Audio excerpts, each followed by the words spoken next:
Hey guys, it's Mitch. How's it going? We're finally getting around to wrapping up the end of the Inferno crossover. We've hit every single issue of Uncanny X-Men and X-Factor leading up to this, so now we're closing it out with X-Factor number 39. So just before we get into it, if you enjoy the channel, if you feel like you might want to help out a little bit, go subscribe to my Patreon. Links are in the description. Gives you early access to everything I do, helps with the channel, helps to buy new comics.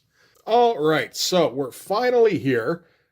This has been a long, and I mean, it's been a really long road. Like, if you really want to go back, it starts with Uncanny X-Men number 168 with the introduction of Madeline Pryor. Gets through the whole thing with her relationship with Scott, them having a kid, Scott leaving Madeline to go and hang out with his resurrected ex-girlfriend, and then Madeline losing the kid. Kid got stolen. He was baby napped. So Madeline found out that Jean Grey had been resurrected and that Scott was spending all of his time with her. And she was stuck, meanwhile, in Australia hanging out with the X-Men. So, second fiddle. So she did what you would do in that situation. She made a deal with the demon, got herself some superpowers, and opened up a gateway between Manhattan and the dimension of Limbo that would bring all of the demons in Limbo over into Earth. And a lot of the last few issues has just been kind of closing that down one piece at a time. We're pretty much through the end of it. The portal has been closed. The demon Nastir has been killed. Madeline's been killed. And her consciousness is now merged with Jean Grey. So, in addition, Scott and Jean have the baby, Nathan Christopher, back. So, like, all's well that ends well, right? Except that there's still one piece that hasn't been accounted for, and that's the guy who set it all in motion, which is Mr. Sinister.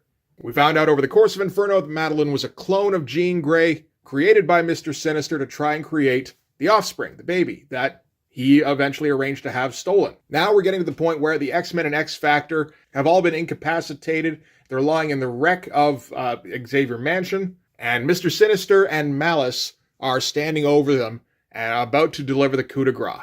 So a slightly detailed history of what's been going on. It hasn't always made sense. It's all right because, I mean, for one thing, it's been a lot of fun. There's been a lot of ups and downs, been a lot of revelations, and the artwork has been pretty top tier. We've got Walt Simonson on X-Factor and Mark Silvestri on Uncanny X-Men. Like, you can't complain about any of that. So with that preamble out of the way, we can get right into this. We can start with the cover. That's a pretty good one. We got our Walt Simonson cover. We've got the X-Men and X-Factor combined, rallied against Mr. Sinister and the Marauders. Got Scott leading the charge, yelling, Team X-Men Factor our go. Got all our X-Men in their Inferno'd up costumes, because the costumes got altered when Manhattan got demonized. That did stop at the end of last issue of Uncanny X-Men, where they all showed up at Xavier Mansion in their regular costumes. But we're just going to forget about that. Pretty great shot. Everybody gets a decent amount of space, except for Havoc.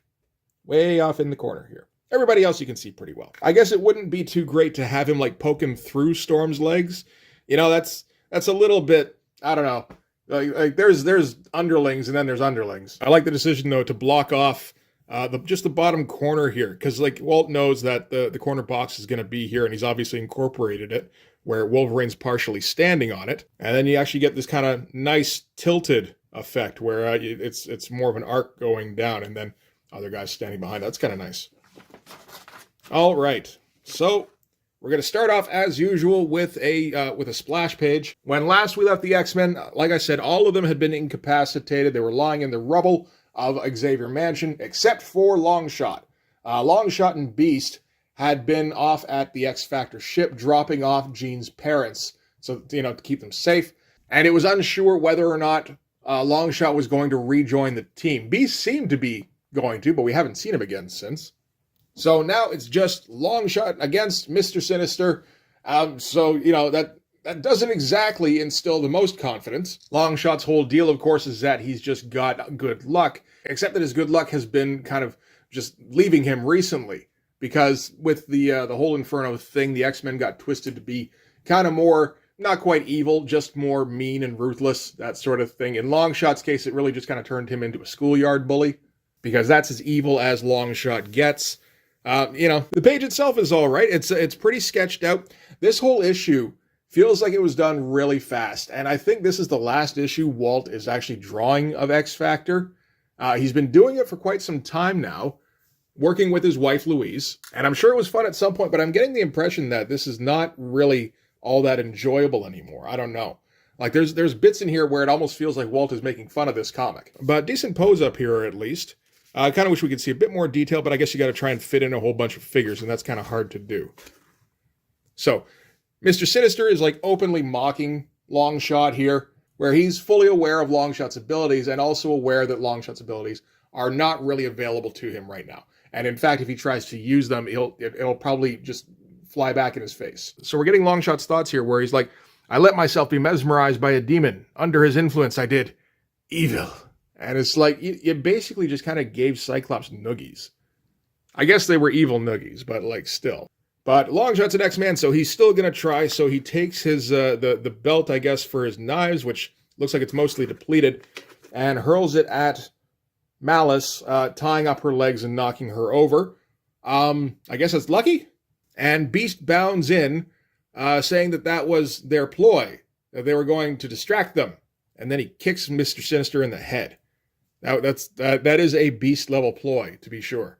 Mr. Sinister zaps Beast off him, and then we're kind of back at square one, where basically all the X-Men are incapacitated. Malice looks like she's freed herself, goes back to Cyclops to start finishing off the X-Men, because that's what Mr. Sinister told her to do. Only I guess Cyclops has now woken up enough that he can knock her aside with his eye lasers. Oh, pretty nice stuff. I mean, this is, there's stuff to like on pretty much every page in this, I would say. There's some nice energy going on when Beast's bounding in. Like I said, I think this is being drawn fairly fast. I think Al Milgram's doing he's inking on this. So like stuff like these hands are a little crazy, but like, they're still Walt kind of crazy, so it's fine. So Scott, having dispatched Malice, goes to try and shoot Mr. Sinister, but for some reason, his eye blasts won't work on Mr. Sinister. Like, they just won't fire right now. Very Kirby-looking panel here where his eye blasts fail him. So he goes, why? Why won't they work? And Mr. Sinister informs him that it's because he's a sissy. That's actually what he says. Because you're a sissy, Summers. You always were a sissy.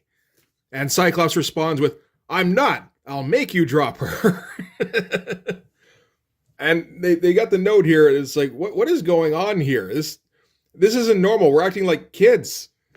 And I'm glad they put that in immediately, because otherwise you're stuck going, what the hell is going on in this comic? Crazy stuff going on in like the power blasts here. Like this is getting to be pretty scribbly. I got to imagine this is pretty close to what the original looked like, where Walt's just scribbling stuff out and assuming that Milgram's going to go and try and make this a bit more professional. And Milgram's just like, nah, man, I'm on a schedule too. All right, so Rogue and Psylocke have woken up. Psylocke tries to do a psychic attack on Mr. Sinister, which works for a second, but then he flips it around on her because Mr. Sinister is kind of all-powerful in this comic.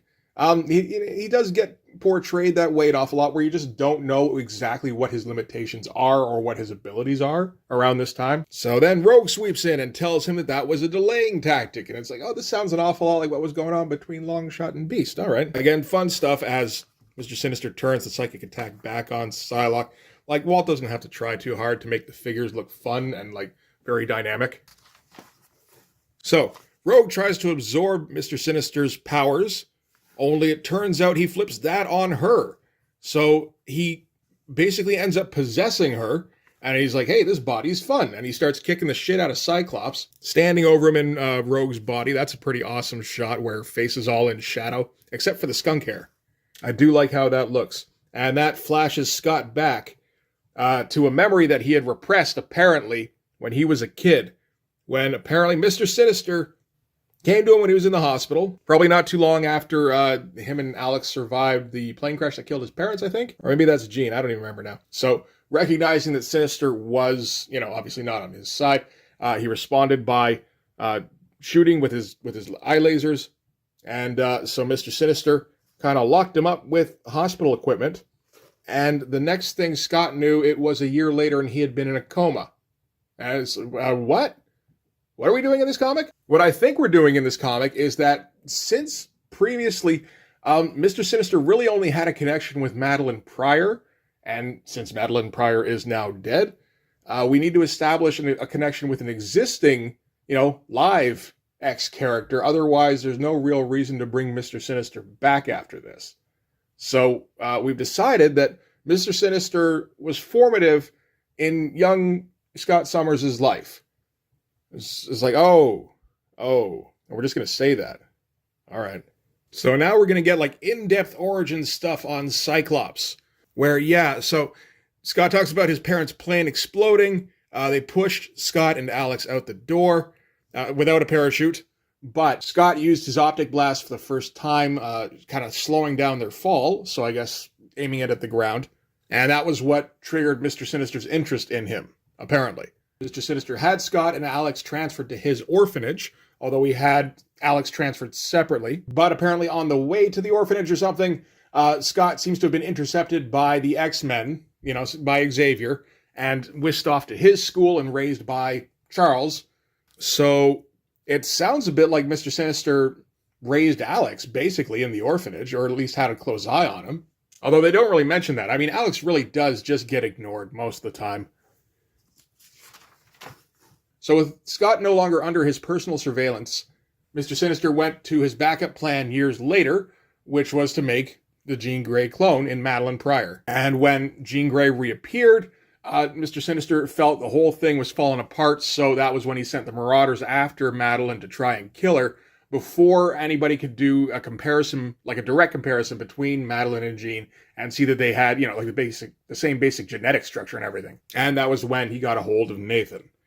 So all of this seems like exactly what it is, really, which is a whole bunch of just retconning, just making shit up after the fact. It doesn't sound particularly well thought out. It's just like, we need something really personal for Scott to hate Mr. Sinister for. Scott rushes at Mr. Sinister again. Mr. Sinister binds him somehow, so he's got yet another new power. And behind him, Alex gets ready to blast him with his plasma blast. Fine panels. Nothing great, nothing bad at all. Just carrying the story forward, which is really kind of what we're getting from Walt throughout almost all of this storyline. Like, it really does seem like he's just kind of out of gas on this thing. He's had to produce a lot of pages pretty quickly, and this isn't something he's writing. This isn't something I don't think he's particularly invested in other than working with his wife. Maybe at the beginning of the run, but like right now, it doesn't feel like he's trying super hard on this. Again, knowing what he's going to put out, a year or two from now on the Fantastic Four, when he does go all out. So Alex blasts Mr. Sinister with his plasma blast. It does nothing. Anything the X-Men can do against Mr. Sinister does anything. And Sinister orders Malice to contain him using Polaris's magnetism power, so she just kind of buries him in shrapnel.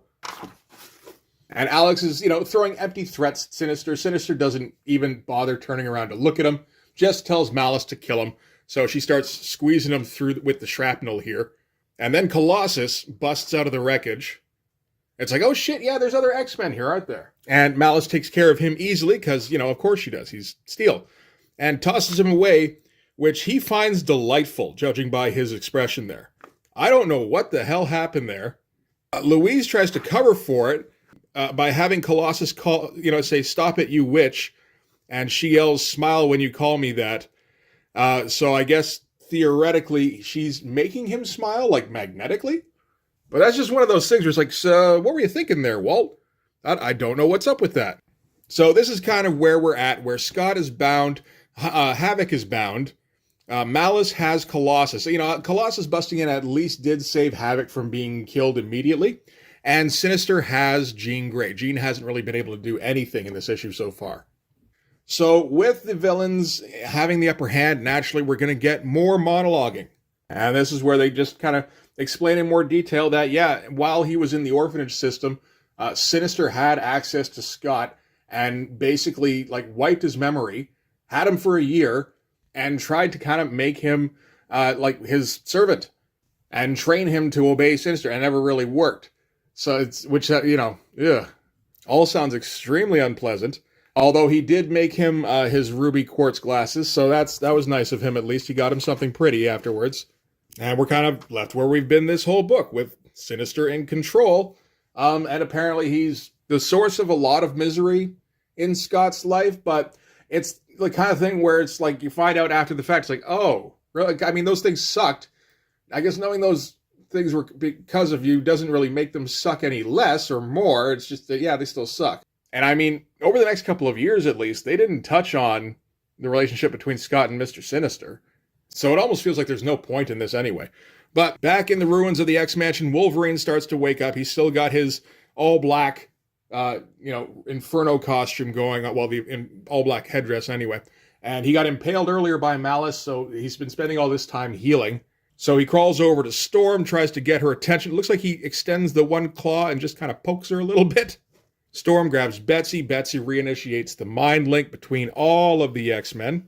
That's, it's fun stuff. You always like seeing like everybody who's involved in the story. Jean and Scott aren't included. They weren't part of the mind link. But so everybody's going to have to think of a plan without them. And it seems like the plan hasn't really changed a ton. Archangel busts out of the wreckage and shoots at him with his neural, the feather dart things. But they just kind of bounce off of Sinister as far as I can tell. But by bouncing off of Sinister, Archangel seems to have angled them so that they'll hit Malice instead. So now Malice is out of the picture. Sinister is momentarily diverted by Malice getting taken out. So all of the X-Men just kind of crash into him and start beating on him, which is actually kind of a fun panel. Just like they're all pounding on him. He drops Jean while he takes care of the X-Men, and Storm is able to whisk her away. This comic's silly, man. Yeah, grabs her out of the air and seems to think that she's dead or just about, and gets her all whipped up in a rage. And then the Storm wakes Jean up. So she's just been sleeping this whole time. But with all the moisture in the air, Iceman, who almost never does anything, it feels like, is able to freeze a whole bunch, and he just generates a gigantic cube around Mr. Sinister. While Mr. Sinister is momentarily incapacitated, Wolverine goes over to Havoc, frees him from all the scrap that he's buried under. Only then, Sabretooth comes out of nowhere. I mean, the Marauders were here, so there's enough reason. It's just, it feels very kind of, oh, really? Sabretooth? Now? And it feels like Louise is a little bit taken aback by Sabretooth being here, because it's just like, what? Like, why are you here kind of thing? It's like, I was buried by the blast. Frail's wind blew off the debris, freed me. It's like, oh, well, thank you for that succinct summation. Okay. Because it certainly doesn't make any sense for him to be there. So Wolverine has to stop in the middle of freeing Havoc to deal with Sabretooth. So Dazzler and Beast rip off the rest of the debris. And by the time they turn back, Wolverine's managed to gut him. And Alex is like, at least he won't be bothering us anymore. And Wolverine's like, I'm not so sure. But yeah, this is still kind of an early use of Sabretooth. Like, he's been around since the 70s, but he's not a guy who showed up a ton, and he never really had much of an explanation for anything about, like, the source of his powers, his origin, anything like that, or even, like, the extent of his powers. He just seemed like an animalistic dude. So I'm pretty sure that, like, nobody's ever mentioned healing factor in association with Sabretooth before. So then we cut back to Scott and Alex, and I just kind of scratched my head a little bit. Because what the fuck is this pose? This fucking river dancing in his torn stockings pose. Like, the deal here is that Alex is yelling at Scott. He's yelling at him for abandoning his wife, for getting his kid lost, for turning Madeline to the dark side, and for basically kicking off Inferno. And he starts blasting him with his powers. Of course, his powers don't hurt Cyclops, and everybody knows that. He's like calling him out, calling him Sinister's puppet. And what he's actually doing is his abilities amplify Cyclops's, and so he's basically overpowering him, like overcharging him. Now, the thing is, he can't tell Scott that's what he's doing, because the whole point of this is to get Scott super pissed off, to the point where he just lashes out and like breaks free emotionally from Sinister's control. Because this whole time, Cyclops has had this thing where he's had his eye beams restrained for some reason, and the only reason that seems to be apparent is Sinister putting these blocks in his memory, in his mind. So I guess that's what this pose is, because he's just like teasing him. Again, though, I don't know where you get this, where you just like, let's make him prance for a bit.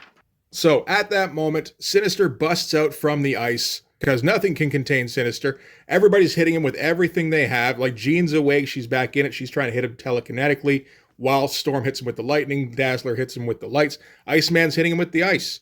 And Longshot is still feeling all down on himself, but he's going to try and pitch in, because he's a good guy like that. And, throws one of his last few blades. It seems like it's supposed to be a big thing, and then it just kind of plunks off this shield that Sinister's generated around him.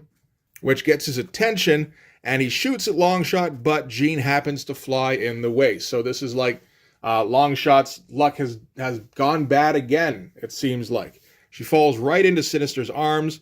Alex has been charging up Scott this whole time, and Sinister, being a dick, seeing Scott getting all pissed off, goes in for a smooch on unconscious Jean, because he's just an absolute creep.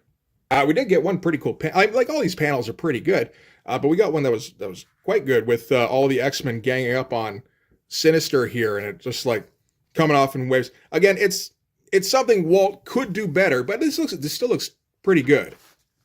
So seeing Sinister kissing Jean is what sends Scott over the edge. And I take a second to be like, hey, remember when this whole thing started with Madeline not liking how her life, I guess that doesn't matter anymore. Fuck Madeline, we got Jean.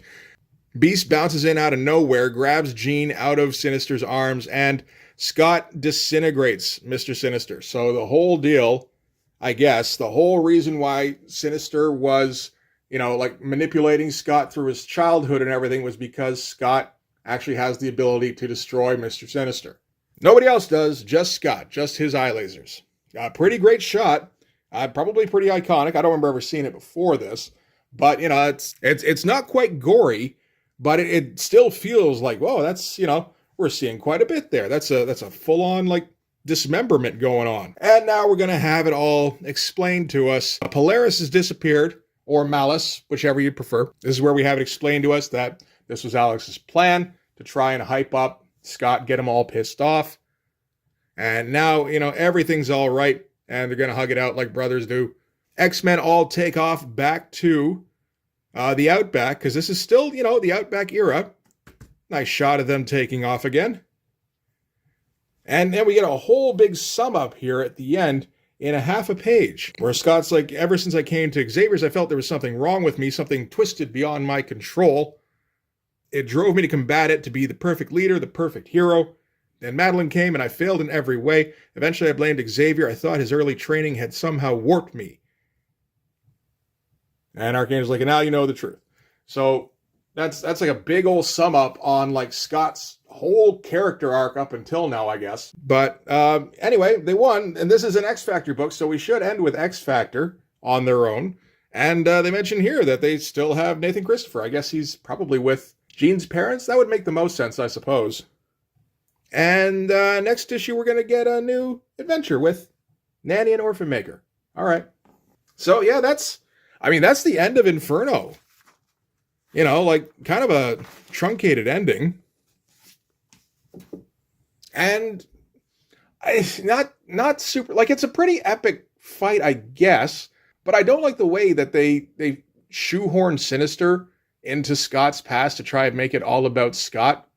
I think I've made it pretty clear over the course of these videos that I sympathize with Madeline in this whole thing.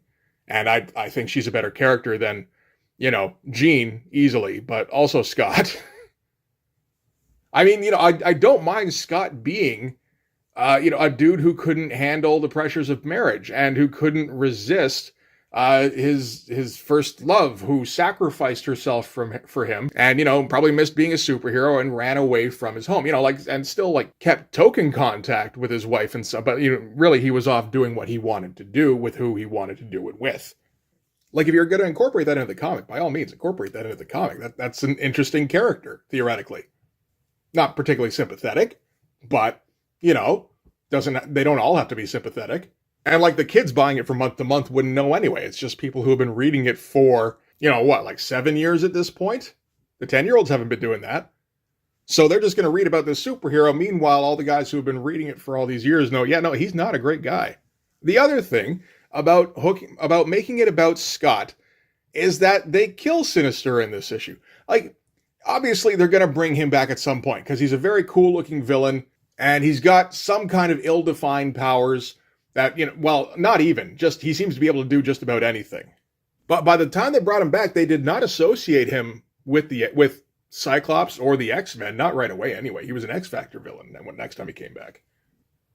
And Havoc, Guido, Polaris kind of X-Factor.